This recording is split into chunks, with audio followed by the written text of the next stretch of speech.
Time and വർക്കിൽ തന്നെ alternate ഡേയ്സിന്റെ ഒരു ടൈപ്പ് ഓഫ് ക്വസ്റ്റ്യൻ ആണ് ഇത്. ക്വസ്റ്റ്യൻ വായിച്ചു നോക്കാം. ഇനി വർക്ക്ഷോപ്പിൽ സരള ആൻഡ് കനിക രണ്ടുപേരുണ്ട്. S and K are working on alternate days. അത് എക്സ്പ്ലെയിൻ ചെയ്തേക്കാണ് അടുത്തത്. Sarala on first day, Kanika on second, Sarala on third day, so on. അതായത് എസ് കെ എന്നുള്ള രീതിയിൽ ഓൾട്ടർനേറ്റ് ആയിട്ട് വർക്ക് ചെയ്യണം. അടുത്ത് പറഞ്ഞേക്കുന്നത് S alone can complete the work in 15 days. S മാത്രമായിട്ട് വർക്ക് ചെയ്യുകയാണെങ്കിൽ 15 ദിവസം കൊണ്ട് തീർക്കും. കെ മാത്രമായിട്ട് വർക്ക് ചെയ്യുകയാണെങ്കിൽ 18 ദിവസം കൊണ്ട് തീർക്കും. ഇപ്പം എസ് 15 ദിവസം എടുക്കും, കെ 18 ദിവസം എടുക്കും എന്ന് പറഞ്ഞിട്ട് അടുത്ത് വെച്ചിരിക്കുന്നത് in how many days will they complete the work. അപ്പോൾ അവർ ഒരുമിച്ച് ഓൾട്ടർനേറ്റ് ആയിട്ട് നേരത്തെ പറഞ്ഞ പോലെ വർക്ക് ചെയ്യുകയാണെങ്കിൽ എത്ര ദിവസം കൊണ്ട് തീർക്കും എന്നാണ് വെച്ചിരിക്കുന്നത്. അപ്പൊ ഇത് ചെയ്യാൻ വേണ്ടിയിട്ട് നമ്മൾ സാധാരണ ചെയ്യുന്ന LCM മെത്തേഡിൽ ചെയ്യാം, ഇക്വേഷൻ ആയിട്ടും ചെയ്യാം, എങ്ങനെ വേണമെങ്കിലും ചെയ്യാം. പിന്നെ ഇവിടെ ഇക്വേഷൻ പറയുകയാണെങ്കിൽ ഇപ്പോൾ ഇവിടെ പറഞ്ഞേക്കുന്നത് സരൾ 15 ഡേയ്സ് സരളിന്റെ എഫിഷ്യൻസി ഞാൻ എസ് എടുക്കുകയാണെങ്കിൽ സരൾ 15 ഡേയ്സ് കൊണ്ട് വർക്ക് തീർക്കും. അപ്പോൾ സരളിന്റെ 15 ദിവസത്തെ വർക്കാണ് ടോട്ടൽ വർക്ക്. അതുപോലെ പറഞ്ഞുകൊണ്ട് രണ്ടാമത്തെ കെയുടെ കേസ് പറയുകയാണെങ്കിലോ കെ 18 ദിവസം കൊണ്ടാണ് വർക്ക് തീർക്കുന്നത്. അപ്പോൾ കെയുടെ എഫിഷ്യൻസി കനികയുടെ എഫിഷ്യൻസി കെ ആയിട്ട് എടുക്കുകയാണെങ്കിൽ കെ ഇൻറ്റു 18 അതാണ് ആളുടെ ടോട്ടൽ വർക്ക്. ആളുടെ ടോട്ടൽ വർക്കല്ല, അവിടെയുള്ള വർക്ക്, തീർത്തേക്കുന്ന വർക്ക്. ഇത് രണ്ടും സെയിം ആണെന്ന് നമുക്ക് പറയാം, കാരണം ഒരു വർക്കിന്റെ കേസാണ് ഇവിടെ പറഞ്ഞേക്കുന്നത്. ഇവിടെ നമുക്ക് സരളുടെയും കനികയുടെയും എഫിഷ്യൻസിനെ 18/15 അല്ലെങ്കിൽ 6/5 എന്ന് പറഞ്ഞു.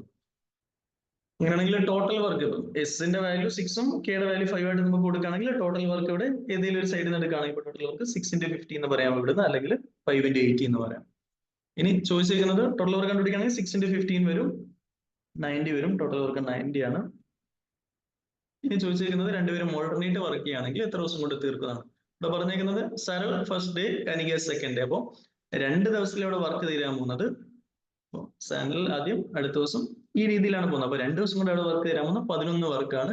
ഇതാണ് ഈ ഒരു സൈക്കിളാണ് റിപ്പീറ്റ് ചെയ്ത് പോകുന്നത്. അപ്പൊ നമുക്ക് 90 വർക്ക് എത്തണമെങ്കിൽ ഇങ്ങനെ ഒരു 8 തവണ പോവുകയാണെങ്കിൽ 88 വർക്ക് തീരും. അതായത് 8 തവണ പോകാന്ന് വെച്ചാൽ 16 ദിവസം കൊണ്ട് ഡേയ്സ് ആണ്, ഇത് വർക്കാണ്.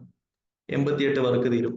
ഇനി ബാക്കിയുള്ളത് നമുക്കിവിടെ 90 ആകുമ്പോൾ 2 വർക്കാണ് ബാക്കിയുള്ളത്. ഇവിടെ 2 വർക്ക് ആഡ് ചെയ്യാനുണ്ട്.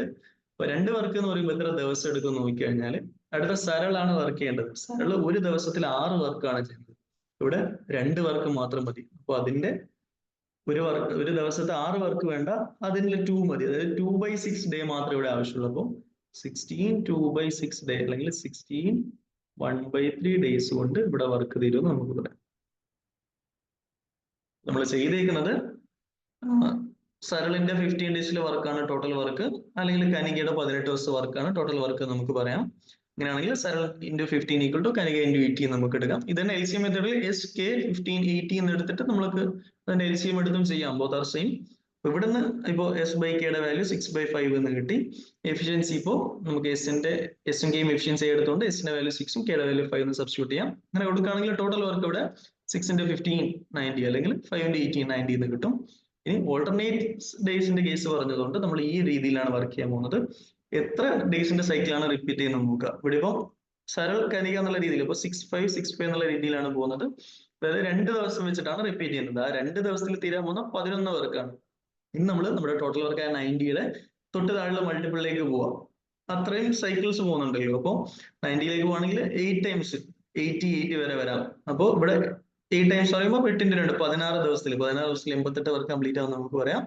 പിന്നെ ബാക്കിയുള്ളത് 2 വർക്കാണ്. അപ്പൊ 2 വർക്ക് തീർക്കാൻ വേണ്ടി അടുത്ത സനലാണ് വർക്ക് ചെയ്യുന്നത്. കാരണം 2 ദിവസം സനൽ SK എന്നല്ലേ പോയത്. അപ്പൊ അടുത്ത S ആണ് സ്റ്റാർട്ട് ചെയ്യുന്നത്. അപ്പൊ ആ S ആണ് അടുത്ത ചെയ്യാൻ പോകുന്നത്. പക്ഷെ S ഒരു ദിവസം 6 വർക്കാണ് ചെയ്യുന്നത്. ഒരു ദിവസം 6 വർക്ക്, ഒരു ഡേ കംപ്ലീറ്റ് എടുക്കുകയാണെങ്കിൽ ഇവിടെ 6 വർക്കാണ് ചെയ്യുന്നത്. പക്ഷെ അതില് 2 വർക്ക് മാത്രം മതി. അതായത് ഒരു ഡേയുടെ 2/6 മാത്രമേ നമുക്ക് ആവശ്യമുള്ളൂ. അതുകൊണ്ട് 2/16 2/6 വർക്ക് ചെയ്യുന്നത്, അല്ലെങ്കിൽ 16 1/3 വർക്ക് ചെയ്യുന്നത് എന്ന് പറയാം. ആൻസർ വരുന്നത് ഓപ്ഷൻ C ആണ്.